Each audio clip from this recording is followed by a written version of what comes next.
જાફરાબાદ પંથકમાં પડેલા ધોધમાર વરસાદથી બંદરકાંઠા વિસ્તારમાં સાગર ખેડૂતોને મોટું નુકસાન થયું, વળતર આપવાની માંગ કરી।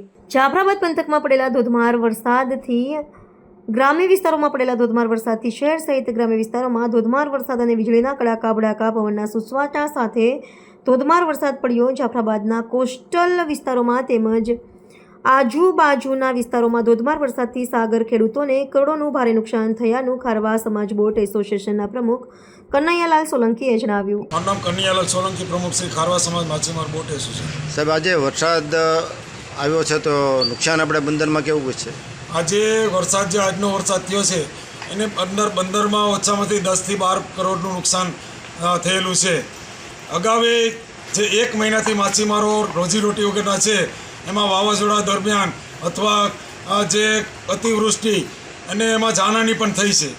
અને હાલમાં જે આ વરસાદ થયો એમાં અમારે જાફરાબાદ બંદરની અંદર બોમ્બે ડેક બુમલા મચ્છીની ફિશિંગ હોય છે।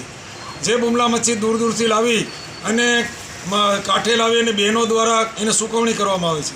અને આવો વરસાદ જે કમોસમી પડે તો આ મચ્છીની અંદર જીવાત બેસી જાય ને એને ફેંકવામાં આવે છે।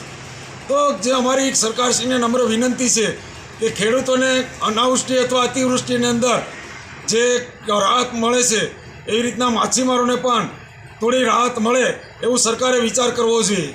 અને માનનીય મુખ્યમંત્રીશ્રીને અમારી નમ્ર અપીલ છે કે આવતા દિવસોની અંદર 15/8ના બદલે 1/9થી સિઝન ચાલુ થાય તો વાવાઝોડાનો સમય અને વરસાદનો સમય પણ નીકળી જાય। તો આ માટે કેન્દ્ર સરકારને ભલામણ કરીને પત્ર લખે એવી અમારી નમ્ર વિનંતી છે।